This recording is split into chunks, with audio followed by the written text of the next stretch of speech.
Hello, hello, and welcome back to Retrieving Sanity with your podcast host Keegan, and this is your podcast for all mental health, addiction, recovery issues, and topics. And today's guests are storytellers, community leaders, and passionate voices in the world of recovery and transformation.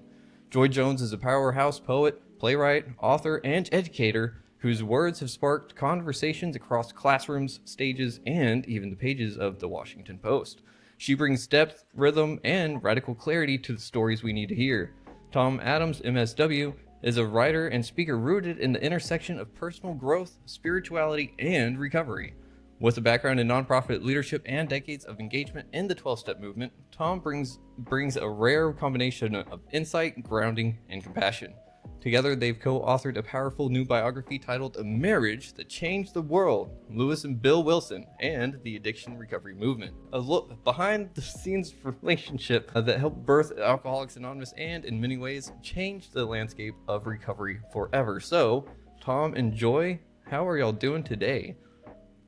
Excited to meet you, Keegan, and to talk to your audience about Lois and Bill Wilson, because, as you said, they transformed the landscape for recovery from substance abuse in the United States and around the world.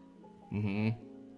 I'm delighted to be here with you, Keegan, and thank you for your service. And you're doing the same thing we're doing, carrying a message of hope to people that often don't have hope. So we're delighted to be here with you. Oh, well, I really appreciate it. And it's special because this is a story that we don't actually hear that often. You know, everyone hears about Bill and Dr. Bob, but what about their wives? You know, like, are they just like tossed off to the side? And that's not fair. So y'all actually wrote a book about that, and it feels like justice has finally been made. So why don't y'all tell me a little bit about the book, how y'all came to write it, and just what is it about? Well, this is Tom's brainchild. Both of us are writers, and one day he told me he was thinking about writing a biography about Bill Wilson and Lois Wilson, his wife, because he thought the marriage was central and important to getting AA and then Al-Anon and then all the multiple 12-step programs that have evolved from that. Mm-hmm. So I said, oh, you ought to do that. That's a fabulous idea for a book. I had no intentions of writing the book. I was just going to read it once Tom wrote it. But somehow the plan changed. But Tom, how did you initially think to include Lois? Well, I sort of came by this in the 90s. I was going through a rough patch in my own life. I'd gone through a divorce, and I was reading a lot of books for teens that found them emotionally comforting when I was going through that process. And I was looking around, and I saw nothing about Lois or Bill Wilson. And then I looked at the adults, and I said, well, this is crazy. These people have changed my life. Why is there nothing for young people? How are they going to learn about this if it's not in the libraries? Mm-hmm. And so I started researching and working on it. And then life intervened. I got remarried, and I started a business. And so I sort of set it aside for a while. And then when I retired, I intended to write, and I wasn't sure what to write about. And Joy and I were in a writer's group together. And she had a market study of one. She talked to a friend of hers who told her this was a great idea. And based on that extensive market study, we launched off on this. So I have to tell you how that happened. I was at a 12-step meeting, and I was making a point about something else. Mm-hmm. And as an aside, I mentioned that I had read about this book that was about the marriage of Bill and Lois Wilson and how that was so important to the whole substance abuse movement. And I hadn't really read a book. Tom had showed me some of the pages of his early start on the topic. And before the meeting was even over, a woman in the meeting passed me a note saying, I want to read that book. And that let me know that we were onto something, or that Tom was onto something really special for her to not even wait till the meeting was over to approach me. But she wrote me a note and passed it to me while I'm still talking, saying, give me the name of that book. I want to read it. So working on this book, it was a little bit like a mystery, except we weren't writing the mystery. The mystery was unfolding before us.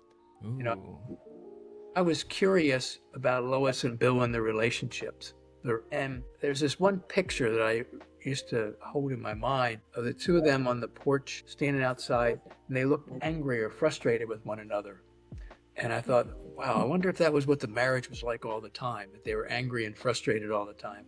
Yeah. And as I dove into it and read letters that they both wrote to each other, these passionate love letters, and as I looked at how they traveled together throughout their life, they were married for 50 some years. Whoa. You don't tolerate people for 50 some years, typically. Uh-uh. You know, that, and just felt like Lois was so misunderstood and misrepresented. Joy and I share a friend who was a passionate member of Al-Anon, and it saved her life. But she had a hard time with Lois. She just couldn't understand why Lois stayed in the marriage. And by doing research, we found out that there were reasons, good reasons, despite the culture, that Lois stayed in the marriage. And that's really what allowed Bill to live and survive. And the same is true with Dr. Bob. Without Ann Smith and without all the wives of these early alcoholics, they'd be dead. We wouldn't be having this conversation. And so, you know, when people ask me, what's the book about? I said, well, read the title. It's a marriage that changed the world. Now, Tom has a little rosier view about Lois and Bill Wilson's marriage than I do. Certainly, it was a profound parent. And I think some of the reasons Lois stayed were love, and some of them were less healthy reasons. I think she was codependent. There's a quote in the book that we got from her biography, Love is Not Enough, where she says, my life started the day I met Bill. Then he got sober and I got well. So, you know, she made Bill the centerpiece of her whole existence, both when he was drinking and when he was sober. He was just the sun and moon and the stars to her. So we have that. And then for a woman of her generation, there weren't a lot of options if you left your husband. Divorce was considered shameful. Women didn't have access to well-paying jobs to support themselves. Lois probably reasoned if Bill would just get his act together and go back to working as an analyst on Wall Street, I would probably have a better standard of living than what I currently have as the breadwinner working at Macy's. So those things probably made her stick around. And then, of course, she really, truly, genuinely loved him. Yeah, that is crazy that they were married for so long, and he is one of the founders of AA. And it really does kind of, there's that chapter in AA, a chapter to wives, and that one just is like, it just touches on it. And even then, I think that they had to revamp it for the new edition of AA, didn't they? But I have to say that myself personally, in the marriage I'm in, if it wasn't for my supportive wife, I don't know where I would be. So Tom, I think you really nailed it that they wouldn't be around. And Joy, I think that you really nailed it that there was a mix of things going on, not just support altogether, right? Yes, and the wives were not just the little lady behind the great man. They were helpful in practical ways for some of the things that are part of the 12-step tradition even now. Really? Anne in particular, it was her spiritual practices that influenced Dr. Bob. She literally trained Dr. Bob, Bill, and Lois on how to have a devotional period every morning, to sit and have a quiet time to cultivate that conscious contact with God so that they would have their marching orders for the day. Tom, maybe you can help me out. There was something she used to say to people that I think we still say in meetings, escaping me at the moment. But at any rate. Yeah, so Bill Wilson and Dr. Bob were both from Vermont, and they both grew up in families where religion was shoved down their throat, and they both resolved that they hoped to have nothing to do with religion for the rest of their lives. And so they came to this spirituality very reluctantly. And they were out of options, you know. When you're out of options, then maybe there is a God. So Ann Smith had been growing up in a family of faith. Her parents were railroad people.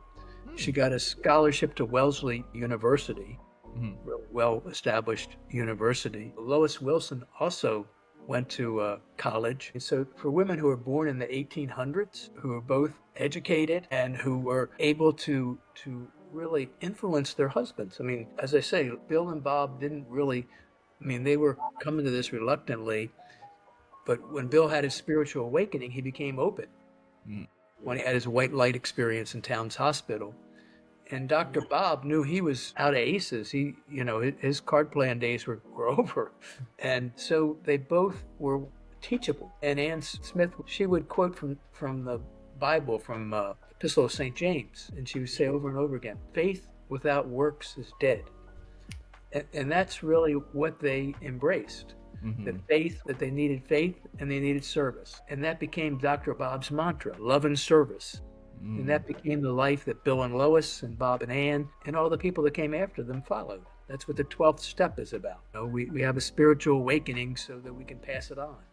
And if we don't pass it on, we forget what we have and we go back to thinking we're in charge and then we're drunk again. Yeah, you sure got that last part right. And I'm so glad I haven't had to experience it, and I don't ever plan on it. But that's the thing, is that steps 10, 11, and 12 are like the maintenance steps. They are the continuing on. So it's really interesting that Ann Smith was the one to help set the pace for 10, 11, and 12. Yeah. Huh, I had no idea. I want to go back to Lois just for a minute and Okay. what helped her to stay. Yeah. So she grew up, her parents had an unusually close relationship for the time. They were emotionally, what would you call it? Affectionate, simply affectionate. Affectionate with one another. Oh, And so okay. she grew up where she knew there was love in the room, and she experienced that.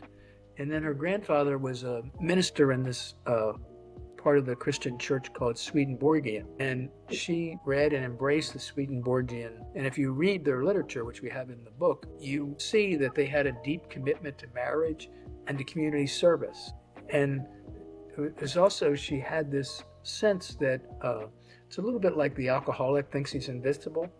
Well, the wife of an alcoholic thinks they're going to change the person. There's no alcoholic too great for a spouse to not be able to fix.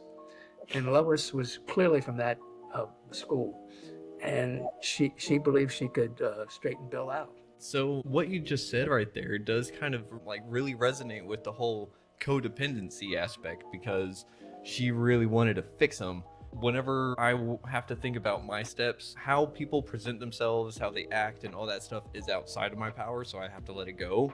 But she didn't let it go. Yeah.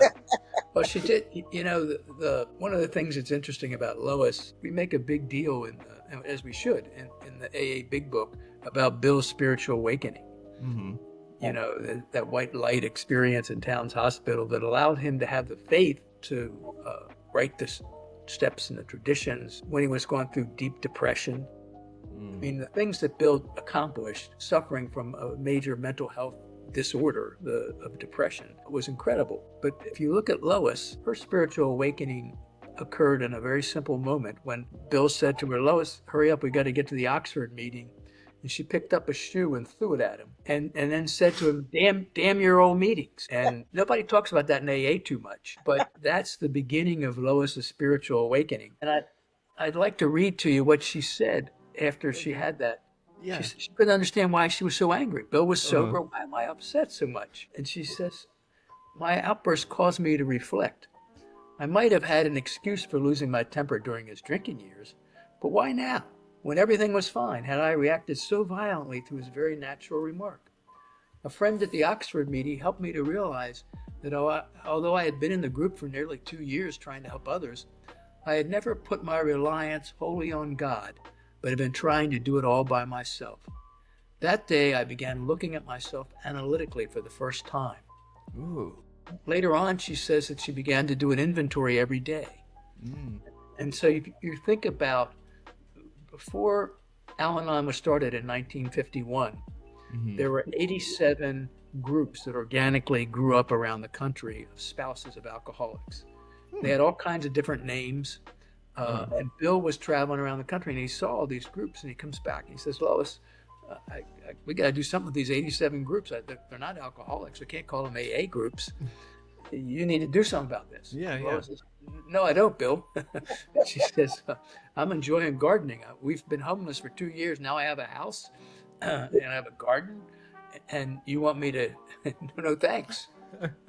And so she took a little while to think about it. And eventually she came around and said, well, maybe I will. But these 87 groups, eventually, they could have been sitting around complaining about you and me, about the alcoholics in their life. Oh, yeah. There's plenty to talk about. There's plenty of anger, plenty of resentment, plenty of financial insecurity, and their hurt children and their generations. It goes on. It's a painful thing. Yeah. But Lois's spiritual awakening allowed these women to embrace the 12 steps and to have meetings where they talked about themselves and about how do I apply the steps to my life. And that radically changed the face of recovery in America. Wow. That is I crazy. have to tell you, it blew my mind when I realized that Al-Anon was Bill's idea. I'm like, Yeah. that just surprised me. And what surprised me even further was Lois said, no, I don't want to start Al-Anon. But because Bill asked her, she eventually was persuaded and she changed her mind. That sounds so Al-Anonic to me. I'm glad she did. It's not the way I would have expected the story to go. Yeah. Keegan, I always have to reinterpret for Joy and help her out a little there. First of all, Bill had a practical reason. He had these 87 groups and they were all writing to his office and saying, we want to be on your AA list. Oh, wow. And he couldn't put them on the AA list because they didn't meet the primary purpose. Mm-hmm. They didn't have a problem with alcohol. Yeah. And so he needed a place to put them. So he had a practical reason to ask Lois. Huh. And Lois didn't just do this because Bill asked her. Mm-hmm. She knew from her firsthand experience the pain of those early years of being sober with Bill. And she knew what it was like for these families to be in transition. And she wanted to help them. And we can't diminish that. Mm-mm. Yeah, for sure. And that does bring up something because whenever she threw her shoe at him and said, damn the meetings, it does highlight something that sometimes people will replace alcohol with the meetings or a substance with the meetings sometimes. And that I was wondering, like, how did she handle that? Because he was the founder. So almost all the time, like him and Dr. Bob, they had to sit there and just focus all their time and energy towards this kind of thing, didn't they? That's part of why she was so angry that in the beginning she expected she was getting her bill back. What she got was a sober Bill doing something else. He never had a career after that. Huh. He So, never did? No, he had some brief periods where he worked, but he never really went back to being a normal working man. And there was a 2-year period where they moved 54 times because he didn't have steady employment and they didn't have a home. They got the childhood home she grew up in, they were living in at one point. It was foreclosed upon and they had to get out. And so they went from friend to campsite to stranger's house to living in the AA meeting room. It's... Whoa. I had no idea. Like, and that's part of the thing is that you hear all the heroic parts. We hear the accomplishments. We don't hear the actual struggle that went into this. And I think that that's where a lot of people in early recovery fall short. They think that it shouldn't be this difficult early on, right? Because if it was, no one would have got through it. So, it's really astounding that Lois was able to do so much and yet still be behind the curtains the whole time. Do you think that she did that on purpose, or do you think that it just kind of happened that way? Well, she was behind the curtain in AA. So she says this, it's documented a number of places, that her first love was AA because that gave her bill back. But beginning in 1951, she was very intimately involved in every step of the growth of Al-Anon. If you were a 12-step nerd, you might be interested in the 12 concepts. Oh, I've heard of the 12 concepts. Yes, we got steps, traditions, and concepts. Uh-huh. Bill was a little anal and wanted to make sure that people understood exactly what he meant. And so he wrote these very elaborate 12 concepts about how the organization should work. And Bill's an engineer, and they're kind of in this very. Lois took those things and put them into English and made them very understandable. And if you read the Al-Anon 12 concepts, you know what they mean, and you understand them, and you can practice them. Lois, if you think about the idea of a family disease, where did that come from? Well, Lois and these 87 groups, they found a writing from Kentucky that they used initially to help them understand the family disease. And the idea of detaching with love, where did that come from? And so Lois and all these early Al-Anon members developed this program together. And just as Bill was the architect of AA, Lois was the architect of Al-Anon, except she's not given credit for it because she had a different leadership style. She would, when they were getting ready to start Al-Anon, she and another woman, Ann Bingham, sent letters to the 87 groups and said, we're thinking about setting up a clearinghouse. Do you think that'd be a good idea? And we're debating what to call this thing. What ideas do you have? And she had this very engaging and democratic way of building consensus about things. And so if you've been to any Al-Anon meetings, the leadership culture is much different than it is in AA. Yeah. And so that didn't happen by accident. I mean, Lois is the architect of that and is not given credit. And so when people think about Lois and sort of, as you say, brush her off, first of all, she kept Bill alive. Second of all, she supported him in getting AA started. And third of all, she got Al-Anon going, which is the first replication of the 12-step groups. And if you think about the later replications, the Gambling Anonymous, Narcotics Anonymous, Overeaters Anonymous, Sex and Love Addicts Anonymous, all those are later replications. Lois did the first replication. And Lois was active in Alcoholics Anonymous. First, with the Oxford group, it wouldn't just be one person. Couples would go. Married couples would go to the meetings. And then as the Oxford group morphed into AA, in the beginning, couples would attend that. Only a little bit later was it restricted just to the alcoholic for the meeting. And even after Bill died, Lois was often invited to speak at AA conventions and meetings, et cetera, et cetera. Oh, wow. That must have been... She did double duty. Yeah, double duty for sure. And that is no small task for anyone. And I can only imagine the pressure that she felt. Does she go into like her journal or diary about the inner struggles that she was feeling the whole time? So she does somewhat, but particularly in the drinking years. There are a couple places where you could see her hitting bottom. What's going to become of us? See, there's several very descriptive scenes, but by and large, she keeps her feelings to herself. That you may have heard there's some accusations that Bill was somewhat of a womanizer. And so you can look everywhere in the world you want to look, and you'll never find Lois saying a word about that. And she was silent on that topic.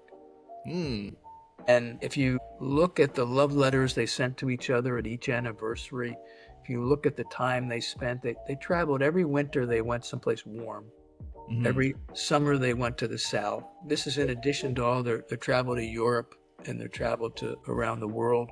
So again, these are two people hanging out together and spending a lot of time together. Lois admitted that she didn't really know how to help Bill with his depression. I think that was baffling to her. And Helen Wynne, the woman who Bill left money to in his will and was a close friend of Bill's, she suffered from depression also.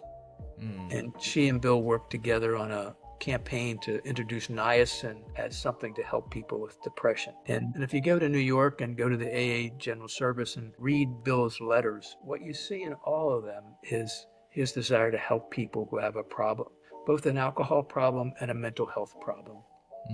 He was the first to say alcohol is but a symptom. In one of the letters I read, I almost laughed out loud. He was talking to this guy. He says, we're all a little nuts here. He says, we got some mental twists, as I've said in the book. He says, I imagine sooner or later there'll be a Neurotics Anonymous. And there was for a while, and they changed the name of it to Emotions Anonymous. So, Bill had an open mind. and a wide lens that he looked at the world from. Oh, wow. That is really, really cool. I've heard of Emotions Anonymous, and I've been a part of a meeting before, and I didn't really know where that one sprung up from. At first, I was like, Emotions Anonymous? I don't need help with that. And then by the end, I was like, oh, hey, yeah, never mind. That was good. But real quick, y'all mentioned how y'all were able to do research and everything like that through letters left behind and everything. So I know as a guy, I don't have the best foresight. So, Joy, do you think that Lois is the one that had the foresight to hold on to all the letters or anything? Or is there anything that actually mentions how everything got preserved for the story to actually unfold later on? Well, there are more letters saved by Lois than there are the same kind of memorabilia saved by Bill, and I think that might be just a girl thing. Bill was a prolific writer, so Nell Wing went to work with him for him as an administrative assistant secretary and became the first archivist for AA. And she was like an adopted daughter for them. I'm not sure if you know that Lois was unable to have children. They had 3 miscarriages in a 3-year period, and they tried to adopt. And Lois's best friend, whose husband gave Bill a job on Wall Street, was a reference. And her friend told the adoption agency that Bill and Lois were not fit parents because of Bill's drinking problem, and so they were never able to have children. And how do I get into this story? How did they decide to preserve everything for the story to actually unfold? Nell Wing. So Nell Wing was like an adopted daughter to them. That's why. Oh, okay. So they didn't have any children of their own. Nell Wing was like a daughter. And so Nell Wing saved all the material from the office, from the AA office. Oh. Lois saved all the personal things. And so the 2 sources, the biggest sources for materials, are the Stepping Stones, which is their home out in Katona, New York. And there you can read all the letters and all the journals and everything that Lois wrote, as well as Bill's letters. And then if you go to AA General Service Office in Manhattan, then there's all the official letters and stuff that Bill wrote in communication. Oh, wow. Hang on. There was a question right there. Oh boy, what was that question? It was right on the tip of my tongue. No. Well, Go ahead. in her later years, Lois was mindful of the fact that they had become symbols for the recovery movement. So she was conscious of saving things and preserving things in the later years, so that upon her death, the home would be transformed into an archive and museum. And people to this day go there to visit, just to be in the presence of the people responsible for saving their lives. Yeah. And that's one thing that I want to do whenever I get a chance to travel a little bit more, is go visit the places where it kind of all started, because it's like I'm way down here in Texas, and if it weren't for everything that happened up over there, I wouldn't be here, like plain and simple, and so many other people. So it's kind of like a pilgrimage of some sorts, right? Very much so. As you know, this month is the anniversary of AA. It got started June 10th, 90 years ago in Akron, Ohio. And Tom and I had the great fortune of going to Akron for their Founders Day celebration. And again, be in the presence of the place where it all happened. Oh man, that is so cool. I need to do that one year. Man, was it like a big parade and stuff? Because, it should be. Yeah, they have on Saturday night, it's at Akron University, and they fill the stadium. So there are 15 or 20,000 recovering people, and they have a countdown of how long you've been sober. The oldest person this time was 61 years. Whoa. And then on Sunday morning, the thing I love the most, I went out, they have a motorcycle parade that leads everybody out to the cemetery to visit Dr. Bob's grave. Whoa. And they're like 1,000 motorcycles. Huh. And I stood there and I looked there and I thought about each one of these people and their lives, and what was their life like before they got into AA, and what's their life like now. Yeah. And you multiply that all over the world, all kinds of different people, all kinds of races and ethnicities. It doesn't matter. This marriage changed the life of people all over the world. Yeah, and that is crazy to think about too, because whenever you say bikers, the first thing that pops in people's heads is like hardened criminals of some sort. Exactly. But these are people. Yeah, these are people in recovery. They are now walking a more righteous path, and they are holding themselves as best as they can. And they may not be perfect, but they are definitely examples that people can turn a new leaf, right? Mhm. Man, and you're right. It's just that ripple effect, that butterfly effect, is astounding, because I know a lot of people want to think that they're going to change the world, but did Lewis or Bill actually know the gravity of what they were undertaking and how it was going to change the world? Or was it just more hopeful wishing and just hoping for the best the whole time? I think in the early days they did not know. I think Bill had a marketer's, myth maker's frame of mind, so eventually he saw, this could be really good. I think.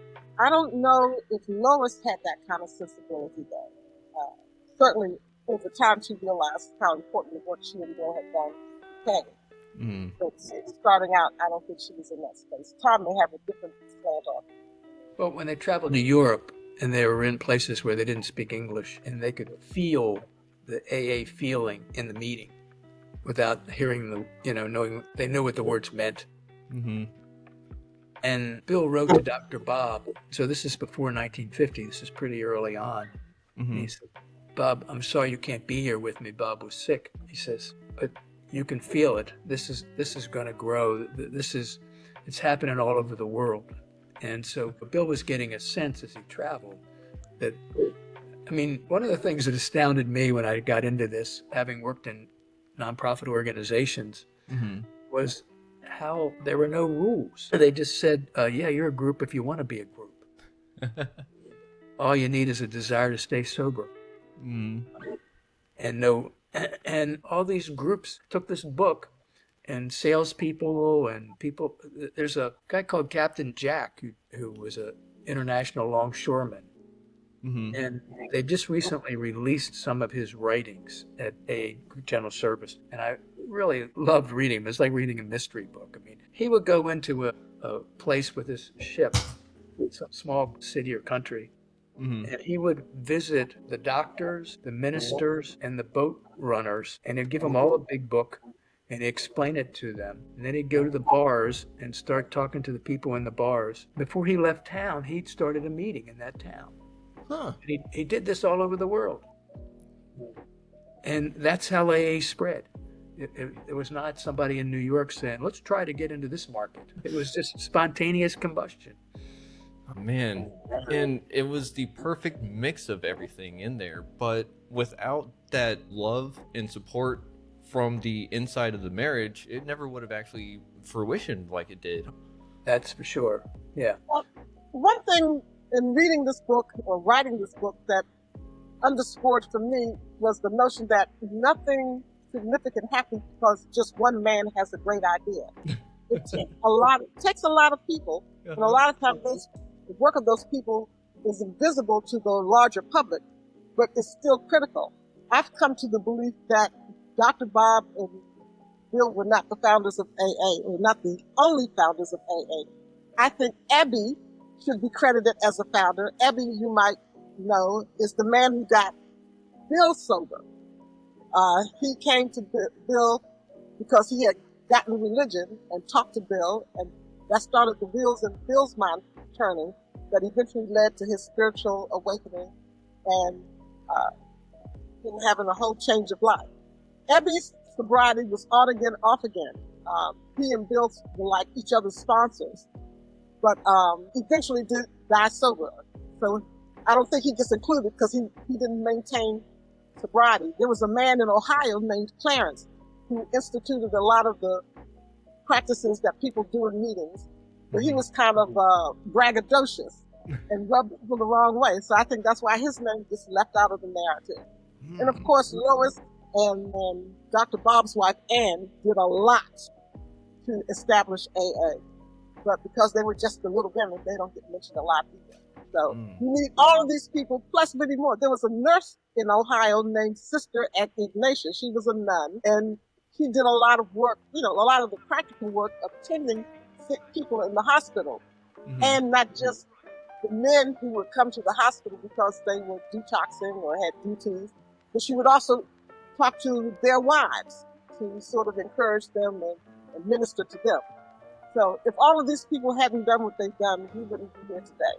Yeah, for sure. After this conversation, I'm looking at recovery in a whole new way. I'm looking at AA in a whole new way. I'm looking at just everything in a whole new way after this. It's like I need to definitely make sure to give this one right here some credit for the help that she does with the podcast, because otherwise people are just going to be like, oh, it's all about Jim. And it's like, no, she's a big part of it too. Like, man, this is just really interesting stuff. What were the biggest questions that y'all still have about everything that y'all have uncovered? Because surely there's holes still missing in some parts of the story, right? Well, I, for one, would like to know what Lois really thought about some of the things that happened. In her diary, she doesn't talk, particularly once Bill got sober, she doesn't talk about it in great detail. For example, when they lost the house that she had grown up in, she just mentions in her diary, the bank foreclosed and they had to move out. That's about as detailed as she gets. There had to be a lot of emotion around that. Oh, yeah. There had to be a lot of anger about that. But she was a dutiful wife, and she just accepted the reality of the fact that they had to go, and that started their vagabond years of not having a house to call their own for a long time. And then as AA grew and became a phenomenon, I think Lois in particular was careful to show the public a positive face, regardless of what she might have really been thinking and feeling at any given time. So that's the question for me. What was she really thinking and feeling as all of this was transpiring?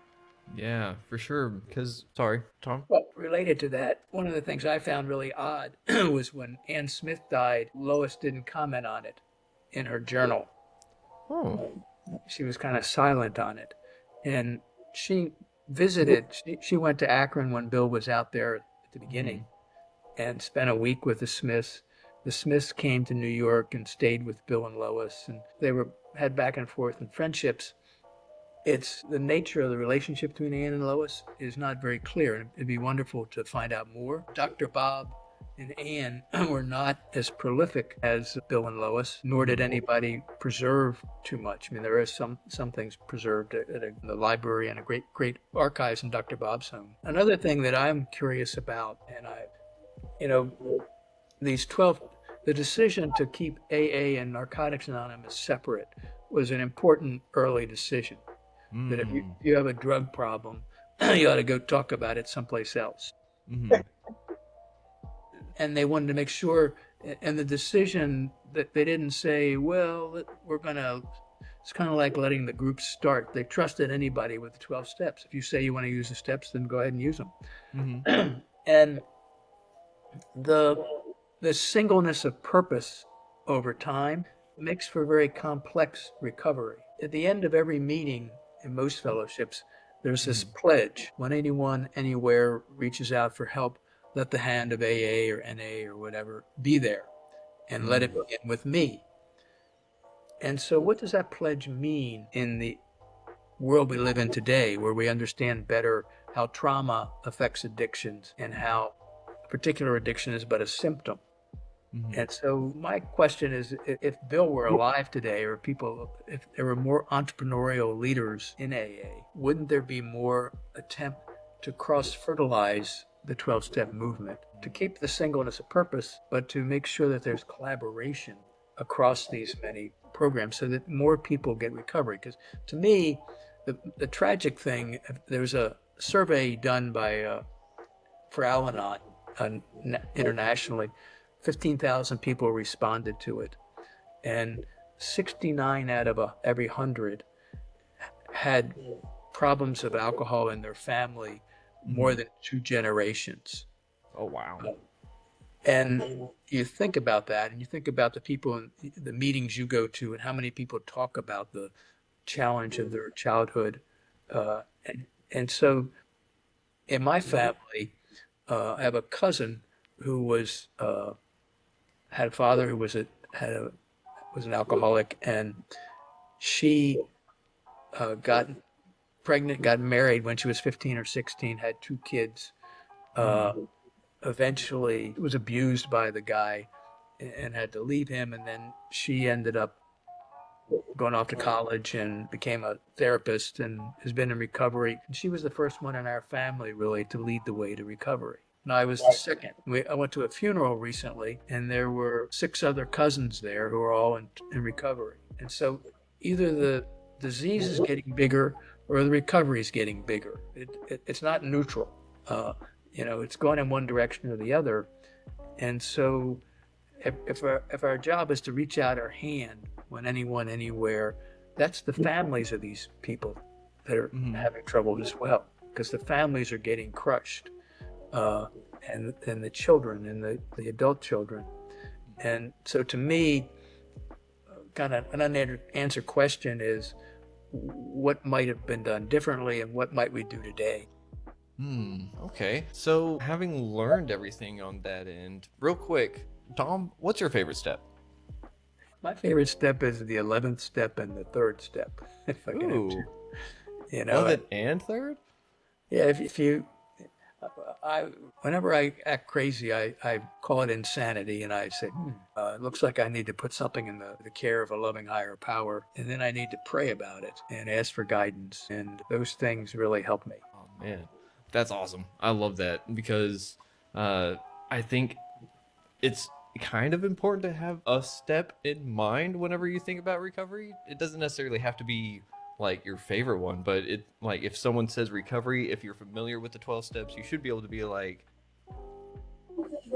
yeah, that one. But at the same time, this whole world movement, like you said, either addiction and the disease is getting bigger or recovery is getting bigger. And I'm kind of like, I wonder if it is both, but it's one of the spiritual battles, right, that we hear so much about. And like, Lois, did she really dig too much? Y'all said that she had her own spiritual awakening.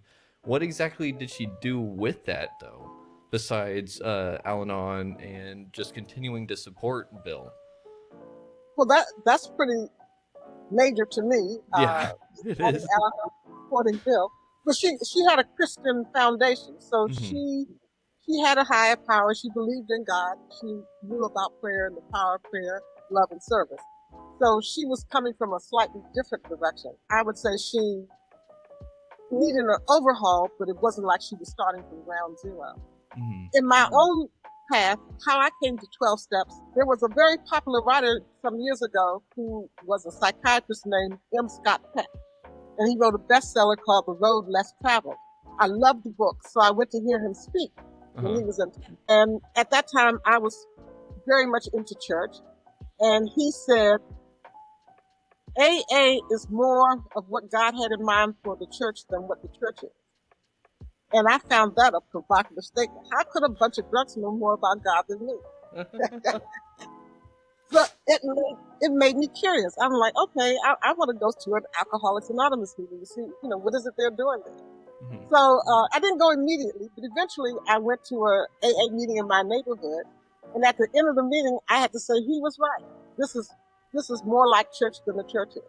Oh, wow. And so that was my introduction to 12 steps. I'm not in Alcoholics Anonymous. And about, I would say maybe a year or two after that, a friend of mine, she and I were talking on the phone, and like so many people, we were talking about losing weight.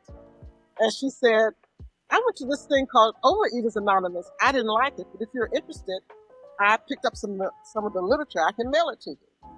And I'm thinking, Overeaters Anonymous? Is that like Alcoholics Anonymous? So I said, yes, send me the literature. So she did.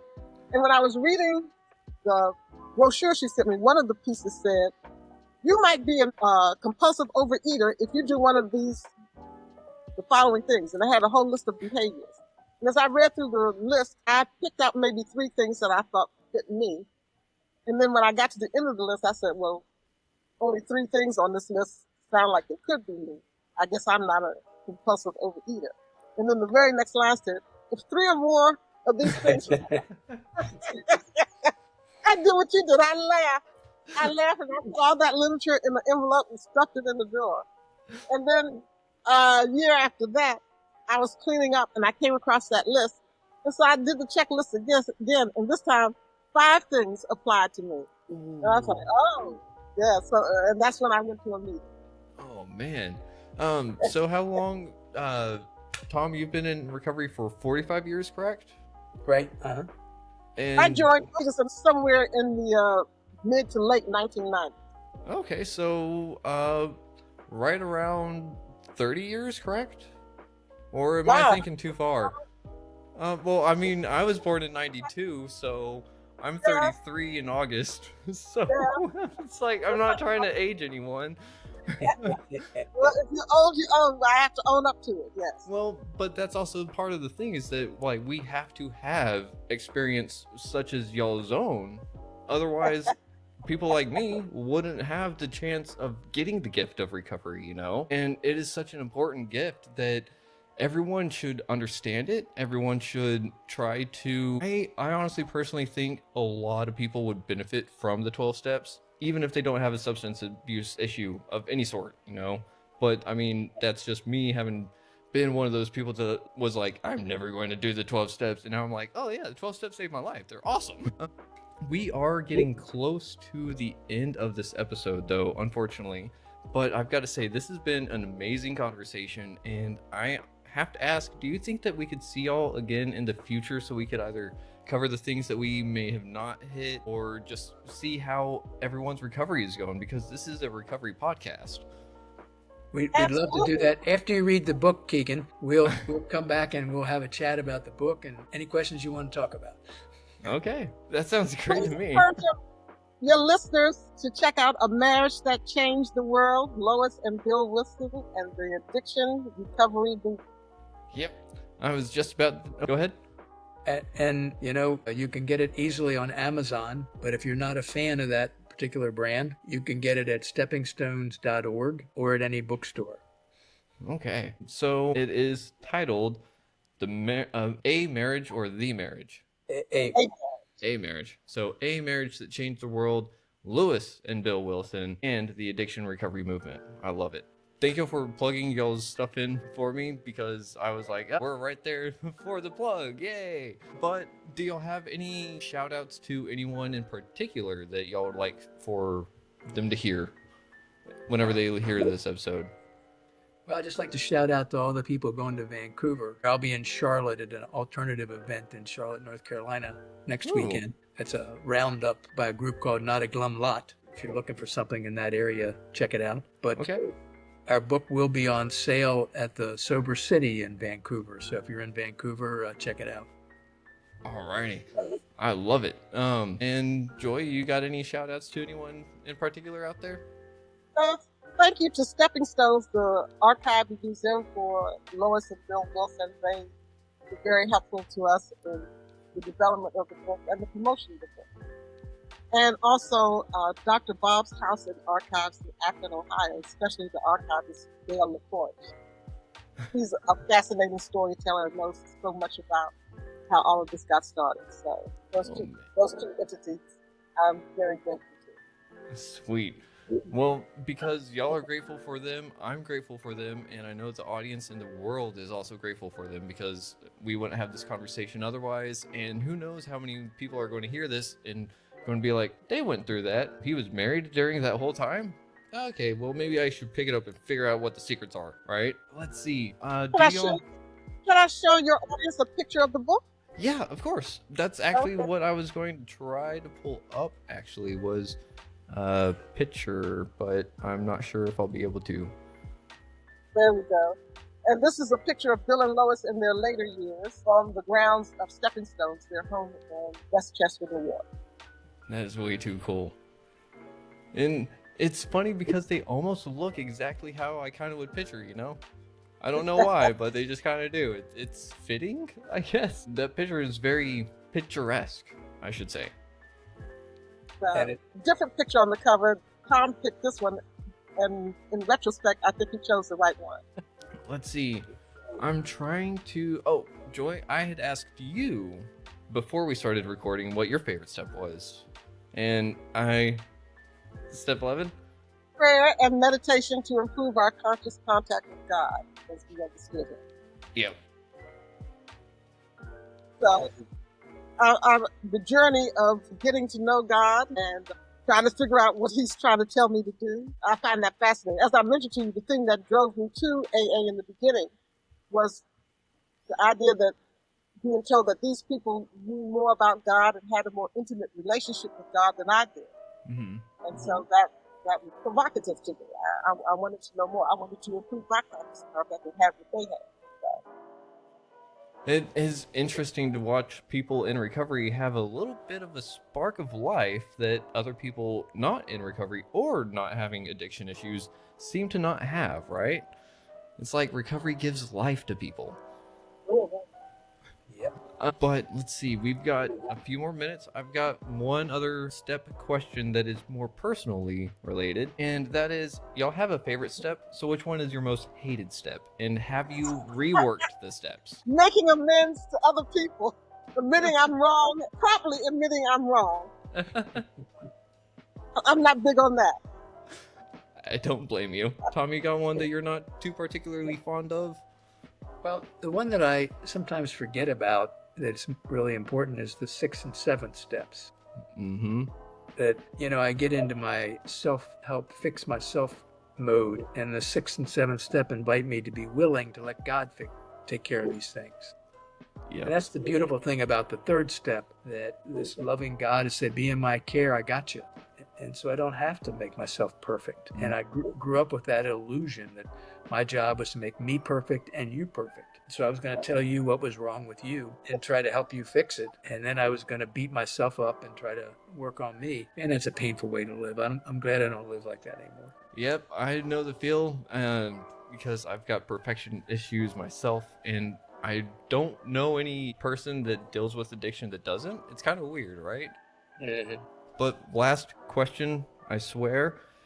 Well, actually, no, last one. If there is someone out there that is looking to get into recovery, but they're a little hesitant on it, or they're trying their 12 steps and they're having trouble with it, what is one piece of advice that you would like to offer that helped you get through your 12 steps the first time?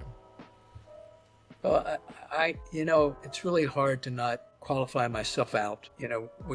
We all have terminal uniqueness. We're going to die from our uniqueness. And that's, if you can kind of bring yourself to look at that, I'm not that bad yet. This isn't me yet. And just sit and try to find one person that you can trust a little and talk to them. And just sit until you can find that one person. And then when you find that person, find another. Because it's our isolation that kills us.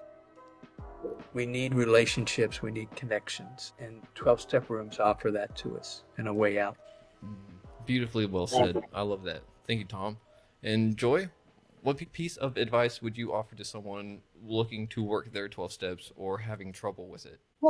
That the gifts that you will eventually get will make you glad you hung around. I think that one's... It may take longer than you like to reap the benefits, but if you stick around, you'll be glad you did. So don't leave 5 minutes before the miracle happens, huh? Well, actually, I hate that. I hate that slogan, which is interesting, because my sponsor has said that to me on a number of times, and so okay, well, I'll wait 5 minutes, and then 10 minutes later, nothing has changed, and I'm pissed. That may just be a level of expectation that you have to work through on step 4 and 5. Evidently, I have to share this little funny story. When I went to Stepping Stones with Tom, they give you a tour of the place, and you are taken to the area where he did all his writing. And this big, massive wooden desk, set off from the house in a small room in a building detached from the house. This huge desk, very prominent and important. And within their home, you get to see the kitchen table that Abby first witness to Bill about, there is a way out. There's another way to live your life. You don't have to be a drug for the remainder of your days. The kitchen is small, and so the kitchen table is small. And I took pictures of myself and Tom sitting at the kitchen table. I took a picture of myself behind Bill's writing desk. And then I showed the pictures to my sponsor. And she looked at them and she said, Joy, I think you need to pay attention to the fact that Bill's writing desk is bigger than his kitchen table. So that's a lesson for you about how you eat. You should spend more time writing and creating art than overeating. Oh man, I'm sorry, but your sponsor stabbed me on that one too. Damn. Okay. I see. Ooh, your sponsor's got some spice. Well, I think everyone needs a little bit of spice and a little bit of sugar whenever it comes to recovery. Unless you've got the sugar addiction, don't do sugar. Never mind. I didn't say anything. But we need a little bit of light in the world, and y'all are definitely bringing a whole lot of it, especially with the book. And I'm excited to see where this goes. And I'm just so honored and pleased that I got to speak with y'all, because I learned a whole lot. I know my audience learned a whole lot, and it's just been amazing. And I'm looking forward to the future. I'm looking forward to reading the book and asking more questions, because I'm going to write them down, and I'll have just everything ready to be like, all right. And I bet y'all didn't think about this one. So We'd be delighted. We'll keep coming back. all right. I love it. Unfortunately, with that, we have hit the end of this episode. So I would like to say to everyone out there, thank you for listening to Retrieving Sanity on WDJY 99.1 FM. And as always, love yourself if you can, and do your best at it. Love those around you if you can, but love yourself first. And just try to smile a little bit. Even if you're not having the best day, just a little helps. Much love. Shalom. Thank you, Keegan. It's been an honor. Thank you.